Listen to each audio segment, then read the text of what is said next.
салом тамошобинони азиз, хушомадед ба канали мо.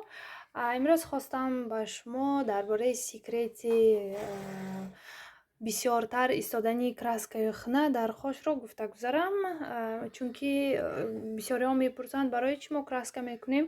2-3 рӯз 4 рӯз вай мебуравад, 1-2 ҳафта 1 ҳафта қалан намеистад гуфта. Вақте ки ман хондан рафтам, ба мо аввал ҳамон вай ёд доданд барои чӣ бисёр тез мебуравад, бояд чӣ кор кард ки ваяш эффекташ бисёртар истад, масалан ранг бисёртар дар пӯсти мо, дар ҳамон миҷаю қоши мо бисёртар истад. Асосан вақте ки мо нағз пӯстро, ҳамон торҳои мӯйро тоза намекунем, бисёр намеистад. Чӣ хеле ки шумо медонед, пӯсти мо равған ҷудо карда меистад ва мо бояд аввал пеш аз краска ё ин ки хна кардан ҳатман бо мицеллярной вода тоза кунем. Баъде ки бо мицеллярной вода тоза мекунем, скраб молем. Скраба намехел мегирем, шотичкава. Фарқ надорад, агар шотичкаи ки ягон қаламои қошу ва шотичкаш мешад, ко қапоқшанда ҳамин бошад ҳам мешад. Ҳамихел болошпа кам-кам мегирем скраба, баъде ки мицеллярной мекунем ва 1-2 минут манахел коша ва гирдои коша тоза мекунем ва боз баъде ки скраб мемолем, ватни дисками, салфетками, любой чиз ки ҳамихел пок мекунем, скраба нағз карда пок карда мегириму ва сеюм шаг антисептик мекунем. Ба фикри ман антисептик ҳар як моя хона монда ҳаст, ҳамаи хонашанда ҳаст. Ҳозир баъди ки коронавирус шуд, тове ҳеҷ кас аҳамият намедод. Ман антисептика аз Wildberries ба фикрам 100 рубл бахаридам. Бисёр мерасад ин. Именно антисептики ин хелак набошад, фарқаш не чӣ хел антисептик бошад.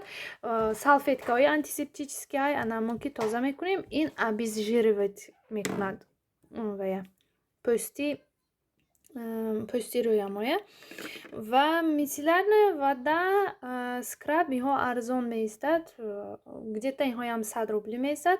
Вақте ки мо бисёр, ба фикри ман бисёр занҳо хонашон ба доранд мицеллярная, скраб ҳам доранд. Именно чисти линия не, чӣ хеле ки бошад марҳамат, гарнирми, чӣ ки бошад, чёрный жемчуг истифода бурдан гиред ва вақте ки мехаред, нигаред ки барои ваятон пӯсти шумо мувофиқ бошад. Масалан жирными, сухойми, барои масалан для всех типов, манен для всех типов кожи, ҳамаи масалан жирни ваҳо, сухойҳо истифода бурда метавонад.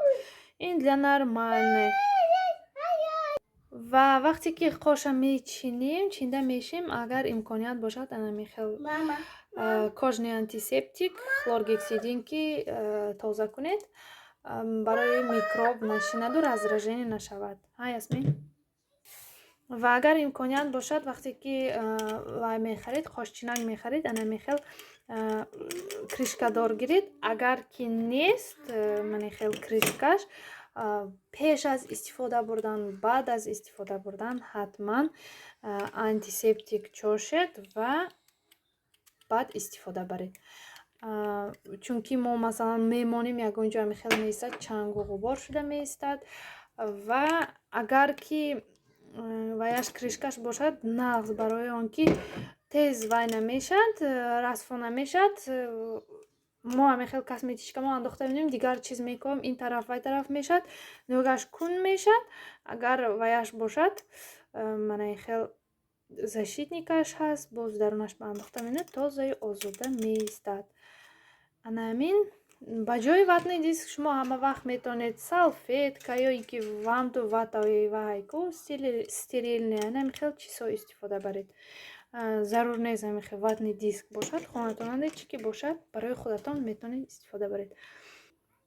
Боз яке аз секретҳои секретни ҳамон уход гӯиман мешад. Уходе ки бисёртар краска меистад, ин на танҳо краска, хна ҳам, ин ақаллан 1 сутка намолидани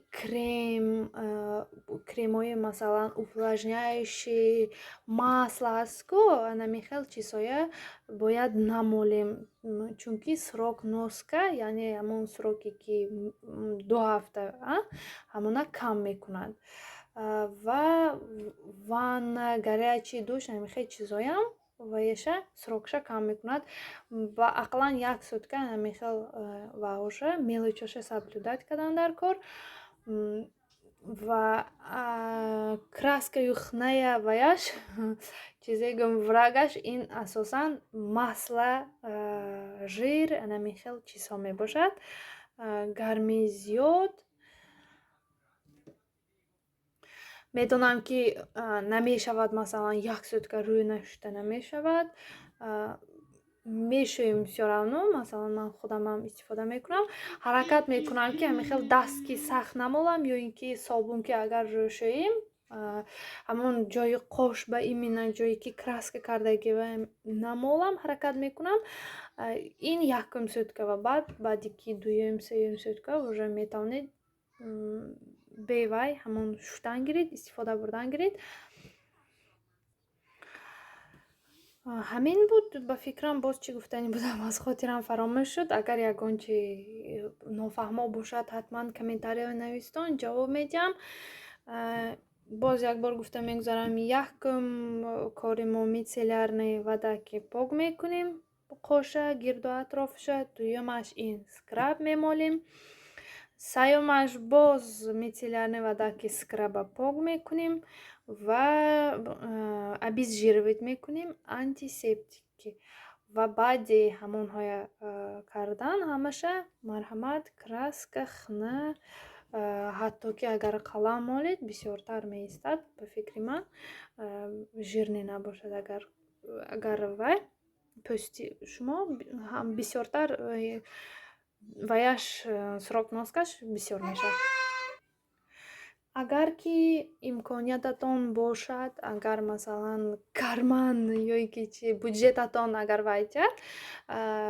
чӣ гӯям позволяет кунад шумо метавонед аз фирмении масалан чистаи линия нею инҳоям назу корейский вай буд ба фикрам биаре мицеллярныш ҳай тоникаш ҳаст мехел чизҳои ваяш качестваш хуб крышкаш ваяш коробкаш розовый номаш биаре истифода баред нархаш ба фикрам 1000 рубл 800 рубл ҳар якта тонику мицелляркаю скрабу анами хел чизҳош в принципе чистаи линияам бад нест просто мегӯям баъзеҳо мехоҳанд ку масалан намешавад ки ҳамаи вкусаш як хел бошад мехоҳанд ҳамон ваяш бо брендовӣ бошад чизое ки истифода мебаранд биаре аз ҳама чӣ гӯям ҳозир бисёриҳо ҳамон вая истифода мебаранд ҳамон фирмая хайр тамошобинони азиз то видеои оянда дар паноҳи худо бошед